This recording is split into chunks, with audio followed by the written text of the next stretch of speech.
నిర్మాత కామ్రేడ్ జాతిరెడ్డి తను ఉస్మానియా యూనివర్సిటీలో జరుగుతున్నటువంటి అక్రమాలపైన అమ్మాయిలపైన జరుగుతున్నటువంటి ర్యాగింగ్లకు వ్యతిరేకంగా ఆనాడే 1970 కాలంలోనే పోరాటం చేసినటువంటి ఒక వీరు, న్యూక్లియర్ ఫిజిక్స్లో గోల్డ్ మెడలిస్ట్ అయినటువంటి కామ్రేడ్ జాతిరెడ్డి యూనివర్సిటీ బాగు కోసం, విద్యారంగ సమస్యల పరిష్కారం కోసం, ఈ సమాజంలో జరుగుతున్నటువంటి అసమానతల కోసం జాతిరెడ్డి పనిచేయడం జరిగింది. అదే క్రమంలో ఉస్మానియా యూనివర్సిటీలో కొంతమంది అరాచకవాదులు, ఆర్ఎస్ఎస్ మతోన్మాదవాదులు ఏదైతే అమ్మాయిల పట్ల చేస్తున్నటువంటి కుళ్ళు కుతంత్రాలకు ఎలాగైనా పోరాటం చేయాలని చెప్పేసి అమ్మాయిలలో విద్యార్థులలో చైతన్యం తీసుకొచ్చినటువంటి జాతిరెడ్డి ఉండడం వల్ల మా ఆటలు సాగవనేటువంటి ఉద్దేశంతోనే ఆర్ఎస్ఎస్, ఏబీపీ మతోన్మాద గుండాలు, బీజేపీ సంబంధించినటువంటి వాళ్ళు ఈ జాతిరెడ్డిని ఏ విధంగా అంతమొందించాలనేటువంటి క్రమంతోనే 1972 కాలంలో కిరాయి గుంటలతోనే కామ్రేడ్ జాతిరెడ్డిని కత్తులతో పొడిచి చంపడం జరిగింది.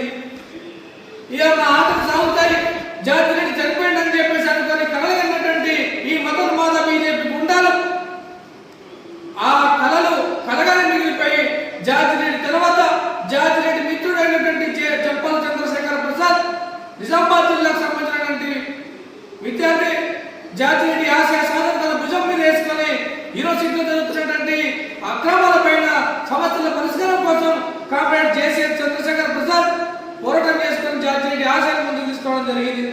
ఆ సందర్భంలోనే పీడిఎస్ విద్యాసంఘం 54 సంవత్సరాల ఉద్యమ చరిత్ర ఉన్నటువంటి ఈ పీడిఎస్ సంఘం అనేక పోరాటాలపైన అనేక ఒడిదుడుకులను ఎదుర్కొని ఈరోజు విజయవంతంగా సమస్యల పరిష్కారం కోసం పనిచేస్తున్నటువంటి విద్యాసంఘంలో ఒక బలమైనటువంటి విద్యార్థుల సంఘంగా ఈ రోజు ఏర్పాటు కావడం జరిగింది. ఆ తరుణంలోనే విద్యార్థుల మేధావులారా మనం ఆలోచన చేయాల్సిన అవసరం ఉంది. ఈ రోజు కేంద్ర రాష్ట్ర ప్రభుత్వాలు విద్యా వ్యతిరేక విధానంగా అవలంబిస్తూ ఉన్నాయి.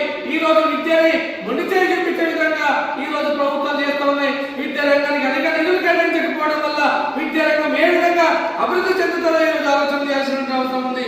ఆ భాగంగానే విద్యార్థి లోకం ఏదైతే ఈ రాష్ట్ర కేంద్ర ప్రభుత్వాలు విద్యార్థి వ్యతిరేక విధానాలు తీసుకొస్తున్నాయి, మరోవైపు కేంద్ర ప్రభుత్వం నూతన విద్యా విధానం పేరుతో ఈరోజు మత శాంతి సమాధాన్ని మెదడులో చర్చించే విధంగా ఈరోజు ఏదైతే జ్యోతిషం లాంటి సిద్ధాంతం లాంటి ఈరోజు పాఠ్యాంశాలను చేర్పించే పద్ధతిలో ఈరోజు కేంద్ర ప్రభుత్వం నూతన జాతీయ విద్యా విధానాన్ని తీసుకోవడం జరుగుతుంది.